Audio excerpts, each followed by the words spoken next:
மக்கள் அனைவருக்கும் வணக்கம். இன்னும் ஒரு வருஷம் தான் நான் முதலமைச்சரா இருக்க போறேன் அப்படின்னு ஓபன் ஸ்டேட்மெண்ட் கொடுத்திருக்கிறாரு நம்ம முதலமைச்சர் ஸ்டாலின் அவர்கள். தமிழ்நாட்டு மக்கள் தலையில வழக்கம் போல மிளகா அரைக்கிற வேலையை திமுக தலைமை செய்யுது. இப்போ அடுத்த ஒரு வருஷம் தான் நான் முதலமைச்சரா இருக்க போறேன், 73 வயசு வரைக்கும் தான் நான் முதலமைச்சரா இருப்பேன் அப்படின்னு ஸ்டாலின் அவர்கள் சொல்றாருன்னா என்ன அர்த்தம்? இப்ப இந்த எலெக்ஷன் முடிஞ்சு இன்னும் ஒரு வருஷம் வரைக்கும், அதாவது அடுத்த மார்ச் 1ஆம் தேதி வரைக்கும் நான் சிஎம். இந்த ஒரு வருஷத்துக்குள்ளதான் எலெக்ஷன், சில முக்கியமான வேலைலாம் நடக்கும். இந்த நேரத்துல திமுகவை ஜெயிக்க வச்சுட்டு நான் முதலமைச்சரா உக்காந்துட்டு சரியா ஒரு வருஷத்துல அடுத்த மார்ச் 1ஆம் தேதிக்குள்ள சட்டமன்றத்துல உதயநிதியை முதலமைச்சர் ஆக்குவதற்கான வேலையை செய்ய போறேன் அப்படிங்கறத இப்படி வெளிப்படையா ஸ்டாலின் அவர்கள் சொல்லிவிட்டார். இப்ப உதயநிதியை முதலமைச்சர் ஆக்க போறாங்க. உதயநிதி முதலமைச்சராக பதவியேற்கக்கூடிய நாள் என்பது மார்ச் 1ஆம் தேதி 2027. நல்லா நோட் பண்ணி வச்சுக்கோங்க. ஒருவேளை திமுக வெற்றி பெற்றால், நான் சொல்றது என்னங்க இது உடனே உதயநிதி சீமாடுவாரான்னு கேட்காதீங்க. திமுக வெற்றி பெற்றால் 2027 மார்ச் 1ஆம் தேதி உதயநிதி முதலமைச்சராக பதவியேற்பார். திமுக தோற்றுவிட்டால் அப்படியே இது அடங்கி போயிடும். இப்ப ஸ்டாலினோட டார்கெட் என்ன அப்படின்னா, இந்த தேர்தலில் எப்படியாவது ஸ்டாலின் தன்னை முன்னிறுத்தி, உதயநிதியை முன்னிறுத்தாம தன்னை முன்னிறுத்தி எப்படியாவது வாக்குகளை வாங்கி திமுகவை வெற்றியடைய செய்து அதற்கு பிறகு உதயநிதியை முதலமைச்சரா கொண்டு வந்து உதயநிதியோட பேச்சை எல்லாரும் கேட்கிற மாதிரி, அதுக்கப்புறம் உதயநிதிக்கு அடுத்த 4 வருஷம் இருக்கும் இல்லையா, அந்த 4 வருஷத்துக்குள்ள உதயநிதி எல்லாரையும் இவர் கண்ட்ரோல்ல எடுத்துருவாரு. உதயநிதி பேச யாரெல்லாம் கேட்கறாங்களோ அவங்க மட்டும்தான் எம்எல்ஏ, அவங்க மட்டும்தான் அமைச்சர், அவங்க மட்டும்தான் கட்சியில இருக்க முடியும், மத்தவங்க எல்லாம் வெளியே போங்க அப்படிங்கிற மாதிரி அடுத்த 4 வருஷத்துக்குள்ள உதயநிதி கட்சி முழுவதையும் கண்ட்ரோல்ல எடுத்துருவாரு. அதற்கு பிறகு அடுத்தடுத்த வருடங்கள்ல உதயநிதி தனக்கு சாதகமான வேலைகளை தமிழ்நாட்டில் செய்து கொள்வார். அதாவது அவர் பற்றின புகழ் பாடுவதா இருக்கட்டும், அரசு அதிகாரிகள்ல இருந்து, மீடியாவில இருந்து, போலீஸ் டிபார்ட்மெண்ட்ல இருந்து எல்லாத்தையும் உதயநிதி தன்னோட கட்டுப்பாட்டுக்கு கீழே கொண்டு வருவாரு. கொண்டு வந்த பிறகு அவர் ஒரு தலைவராக உட்காருவார். ஏன்னா இப்ப எடுத்த உடனே உதயநிதியை இவர் தான் முதலமைச்சர் வேட்பாளர்னு காட்டினா மக்கள் ஓட்டு போட மாட்டாங்க. மக்கள் வாக்களிக்காமலேயே உதயநிதியை முதலமைச்சரா உட்கார வச்சு அதற்கு பிறகு அவங்களுக்கு தேவையானவற்றை, அதிகாரம் கைக்கு வந்துருச்சுன்னா அவங்க தேவையான எல்லாத்தையும் செய்யலாமா இல்லையா? மக்களை ஏமாத்தலாம், அதிகாரிகளை மிரட்டலாம், காவல்துறையை மிரட்டலாம், இப்படி எல்லாம் அவங்களுக்கு தேவையான கட்டமைப்புகளை செஞ்சுக்கலாம் இல்லையா? அததான் திமுக, அதாவது ஸ்டாலின் அவர்கள் தற்போது திட்டம் போட்டிருக்காரு. நம்ம பையன் தான் முதலமைச்சர் வேட்பாளர்னு இப்ப எடுத்து காட்டணும் அப்படின்னா தமிழ்நாட்டுல ஒரு பையன் ஓட்டு போட மாட்டான். நம்ம இருக்கும் போதே ஓட்டுகளை வாங்கி நம்ம பையனை முதலமைச்சரா உட்கார வச்சிருவோம். ஒரு 4 வருஷமாவது உதயநிதி தமிழ்நாட்டுக்கு முதலமைச்சரா இருந்தாருங்கிற அந்த பேர் நீடிக்கும். ஆனா அதற்கு பிறகு மக்களோட முடிவு. சோ இவங்களோட திட்டம் இதுதான். அதனால இந்த தேர்தலில் திமுக வீழ்த்தப்பட வேண்டும் என்பதை நான் தெளிவா சொல்லிக்கிறேன். இந்த தடவை தமிழ்நாட்டு மக்களே விழிப்போட இருங்க. திமுக வீழ்த்தப்பட வேண்டும். ஒருவேளை திமுக வெற்றி பெற்று விட்டால் தமிழ்நாடே கருணாநிதி நாடுன்னு பேர் மாறுவதற்கான வாய்ப்பு இருக்கு. அதை இவர்கள் செய்து விடுவார்கள். தமிழ்நாடுங்கிற பேரையே தூக்கிடுவாங்க. அது மட்டும் இல்லாம இவங்க குடும்பம் ஒட்டுமொத்தமாக தமிழ்நாட்டுல எல்லாத்தையுமே புடுங்கிடுவாங்க. யாரும் தொழில் பண்ண முடியாது. சினிமா துறையிலிருந்து மற்ற துறைகள் வரைக்கும் யாரையுமே தொழில் பண்ண விட மாட்டாங்க. எல்லாத்தையும் இந்த குடும்பமே கையில் எடுத்துரும். தமிழ்நாடு நாசமா போயிடும் அப்படிங்கறத நான் இப்படி வெளிப்படையா சொல்லிட்டு இருக்கேன். இதனால தமிழக மக்களே நல்லா யோசிச்சு பாருங்க. உதயநிதிய முதலமைச்சரா பார்க்கணும்னு நீங்க விரும்புறீங்களா? அந்த எப்படி சொல்றது, அந்த ஒரு கொடூர நிகழ்வை நாம கண்ணால பார்க்கணுமா? அத பார்க்காம இருக்கணும் அப்படின்னா தயவு செஞ்சு திமுகவுக்கு ஓட்டு போடாதீங்க. அதே நேரத்துல திமுகவுக்கு எதிரா நாம இருக்கிறோம், திமுகவுக்கு எதிரா விஜய் இருக்காருன்னு சொல்லி விஜய்க்கும் போட்டுறாதீங்க. ஏன் அப்படின்னா வாக்குகளை பிரிப்பதற்காகத்தான் விஜய் களத்தில் இறங்குகிறார். விஜயால திமுக வெற்றி பெறுவதற்கான வாய்ப்பு கூட இருக்கு. இப்ப விஜய் திமுகவினுடைய கூட்டணி கட்சிகளினுடைய வாக்குகள், திமுகவினுடைய வாக்கு வங்கி, சிறுபான்மை வாக்குகள் இதெல்லாம் பிரிச்சாரு அப்படின்னா பிரச்சனை இல்ல. பிரிச்சாரு அப்படின்னா திமுக தோற்கும். ஒருவேளை திமுகவினுடைய எதிர்ப்பு வாக்குகள் தமிழ்நாட்டில் தற்பொழுது அதிகமா இருக்கு. திமுகவுக்கு எதிரான மனநிலையில் மக்கள் இருக்காங்க, மெஜாரிட்டி மக்கள் இருக்காங்க.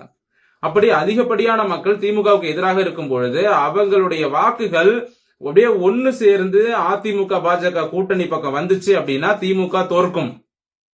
இல்ல இந்த திமுக எதிர்ப்பு வாக்குகள் அதிமுக பாஜக கூட்டணிக்கு ஒரு பக்கம் ஒரு பாதியும், நாம் தமிழருக்கு ஒரு பாதியும், விஜய்க்கு ஒரு பாதியும் பிரிஞ்சுது அப்படின்னா அதிமுக வெற்றி பெறாது. அதற்கு பதிலாக திமுக வெற்றி பெறும். ஒருவேளை இது கூட நடக்கலாம். என்ன அப்படின்னா இப்ப விஜய் அவர்களால சிறுபான்மை வாக்குகள், திமுகவிற்கு செல்ல வேண்டிய இந்த கிறிஸ்தவர்கள் முஸ்லிம்களின் வாக்குகள் பிரிஞ்சுது அப்படின்னா, எனக்கு தெரிஞ்சு முஸ்லிம் வாக்கு பிரியறதுக்கு வாய்ப்பு இல்ல. ஆனா முஸ்லிம் பெண்களினுடைய வாக்குகள் விஜய் பக்கம் போகும். ஆக மொத்தம் கிறிஸ்தவர்களினுடைய முழுமையான வாக்குகளும் முஸ்லிம்கள் இருக்கக்கூடிய பெண்களின் வாக்குகளும் திமுகவுக்கு வந்தது அப்படின்னா, திமுக ஓட்டையும் சரிக்கு சமமா விஜய் பிரிச்சிருவாரு. இந்த பக்கம் அதிமுக பாஜக கூட்டணியோட வாக்குகளையும் விஜய் பிரிப்பதற்கான வாய்ப்பு இருக்கு. அப்படி பிரிச்சுட்டாரு அப்படின்னா திமுகவுக்கும் மெஜாரிட்டி கிடைக்காது, அதிமுகவுக்கும் மெஜாரிட்டி கிடைக்காது. மெஜாரிட்டி இல்லாமல் 2 திராவிட கட்சிகளுமே அல்லாடுவாங்க. மெஜாரிட்டி கிடைக்கல அப்படின்னா அந்த இடத்தில் ரிசல்ட் வந்த பிறகு 2 பேருக்கும் மெஜாரிட்டி கிடைக்கல அப்படின்னா அந்த இடத்துலதான் கூட்டணி ஆட்சி என்பது வரும். அந்த இடத்துல விஜயும் சீமானும் யார் பக்கம் போறாங்களோ அவங்க பக்கம் தான் ஆட்சி. அந்த மாதிரியான ஒரு காயை தான் தற்பொழுது விஜய் நகர்த்தி கொண்டிருக்கிறார். அப்படி நடக்கும்னு விஜய் எதிர்பார்க்கிறாரு. சரிங்களா? இப்போ இளைஞர்களின் வாக்குகள் விஜய் பக்கம் வரும்பொழுது 2 கூட்டணியிலிருந்தும் கணிசமான வாக்குகள் விஜய்க்கு வந்துச்சு அப்படின்னா ஓட்டு மிகப்பெரிய அளவுல பிரியும். என்ன பொறுத்தவரையும் விஜயால பட்டியல் சமுதாய மக்களினுடைய வாக்குகள் என்பது திமுகவிற்கு செல்லாமல் தடுக்கப்படும். அது விஜய்க்கு வந்துடும். கிறிஸ்டின் ஓட்டும் விஜய்க்கு வரும். முஸ்லிம்களில் பெண்களின் ஓட்டு விஜய்க்கு வரும். ஏன் அப்படி சொல்றேன்னா, முஸ்லிம்கள்ல ஆண்கள் யாரும் விஜய்க்கு ஓட்டு போட மாட்டாங்க எனக்கு தெரிஞ்சு. ஏன்னா முஸ்லிம்கள் ஜமாத்திலே முடிவு எடுத்துருவாங்க திமுகவுக்கு தான் போடணும் அப்படின்னு. ஆனா பெண்கள் விஜய் ரசிகர்கள் அதிகமாக முஸ்லிம்ஸ் இருக்காங்க. இதன் மூலமாக பட்டியல் சமுதாய மக்களின் வாக்குகள் அப்புறம் சிறுபான்மை மக்களின் வாக்குகள் திமுகவிற்கு செல்லாமல் விஜய்க்கு வருவதற்கான வாய்ப்புகள் 100% இருக்கு. அதையும் சொல்லிடுறேன். அதே நேரத்துல மற்ற சமுதாயம், வன்னியர் சமுதாயம், இல்ல கொங்கு மண்டலத்தில் இருக்கக்கூடிய கவுண்டரோ, தேவரோ, நாடரோ, இதுலயும் பாத்தீங்கன்னா இளைஞர் சமுதாயம் கணிசமாக விஜய்க்கு ஆதரவா இருக்காங்க. சரிங்களா? இப்போ இவங்களோட பிளானே இதுதான், விஜயோட பிளானே. நம்ம குறுக்க வந்தோம் அப்படின்னா 2 பக்கமும் ஓட்டு பிரியும், 2 பேருக்கும் மெஜாரிட்டி கிடைக்காது. அந்த நேரத்துல நாம யாரு பக்கம் போகணும்னு முடிவு பண்றோமோ அவங்க சைடு தான் ஆச்சு. அப்ப அந்த நேரத்துல நாம டிமாண்ட் வைக்கலாம், துணை முதலமைச்சர் சீட்டு கொடுங்க, எங்களுக்கு 2.5 வருஷம் அதிகாரம் கொடுங்கன்னு நாம கேட்கலாம் அப்படின்னு இந்த தாவேகா முடிவு பண்ணிருக்கிறாங்க. சரிங்களா? சோ நேரடியாக நாம முதலமைச்சர் சீட்ல உட்காந்துடலாம், அதிகாரத்தை பிடிச்சிடலாம், பவன் கல்யாண் மாதிரி அப்படின்னு இவங்க கணக்கு போடுறாங்க. ஆனா தமிழ்நாட்டு மக்களை சில நேரங்கள்ல நம்ப முடியாது. இந்த மக்களினுடைய வாக்குகள் எப்படி போகும், யார் பக்கம் போகும் அப்படிங்கறத இந்த எலெக்ஷன்ல நம்மளால சொல்ல முடியாது. விஜய் இல்ல அப்படின்னா அதிமுக வெற்றி, இல்லனா திமுக வெற்றி அப்படின்னு நம்மளால பிரெடிக்ட் பண்ணி சொல்ல முடியும். இப்ப விஜய் வருகையால திமுக ஜெயிக்குமா, அதிமுக ஜெயிக்குமா, யாருடைய ஓட்டு பிரியும், யாரு பக்கம் ஓட்டு போகும், எதையுமே நம்மளால கணிக்க முடியல. ஆக மொத்தம் இந்த எலெக்ஷனுக்கு வரக்கூடிய கருத்து கணிப்புகள் இருக்கு இல்லையா, நிறைய தொலைக்காட்சிகள்லயும் ஊடகங்களையும் வரக்கூடிய கருத்து கணிப்புகள், அந்த கருத்து கணிப்புகள் கூட பொய்யாவதற்கு வாய்ப்பு இருக்கு. ஏன்னா விஜயால என்ன நடக்க போகுதுன்னு யாருக்குமே தெரியாது. இப்ப இதற்கு முன்னால விஜய் எலெக்ஷன்ல நின்று இருந்தாரு, இவருக்கு இத்தனை சதவீதம் ஓட்டு இருக்கு அப்படின்னு தெரிஞ்சா இந்த ஓட்டு பிரியும், இந்த தொகுதியில இவ்வளவு ஓட்டு இவருக்கு விழுந்திருக்கு, இதனால இந்த தொகுதி இந்த கட்சியோட வாக்கு பிரியுங்கிறத சொல்ல முடியும். இப்ப சீமானுக்கு 8% வாக்கு இருக்கு. இதை வைத்து அவர் மாநில கட்சி, அங்கீகரிக்கப்பட்ட மாநில கட்சியா வந்துட்டாரு. இப்ப சீமான நம்மளால பிரெடிக்ட் பண்ண முடியும் யாருடைய வாக்குகளை பிரிப்பார்னு. என்ன பொறுத்தவரையும் சீமான் அதிகமாக அதிமுக பாஜக கூட்டணி வாக்குகளை தான் பிரிச்சிருக்காரு. கடந்த தேர்தல்கள் எல்லாம் எடுத்து பாருங்க.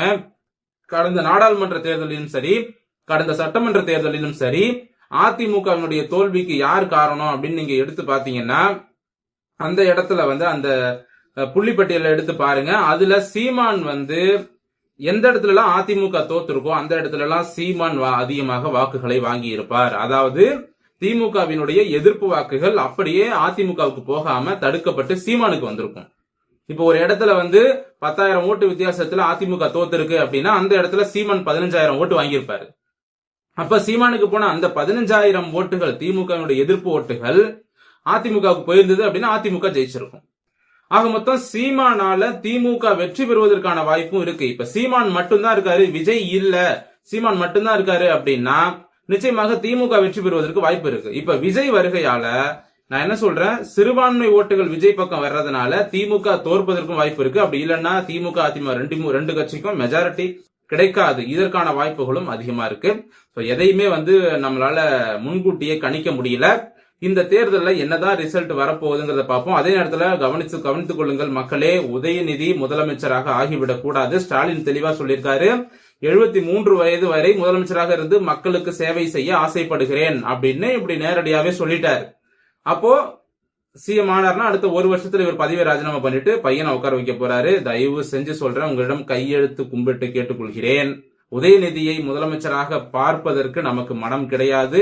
மக்களாகிய நீங்கள் தான் வாக்களித்து அதை தடுக்க வேண்டும் என்று சொல்லிக்கொண்டு இந்த பதிவை நான் முடித்துக் கொள்கிறேன். நன்றி, வணக்கம்.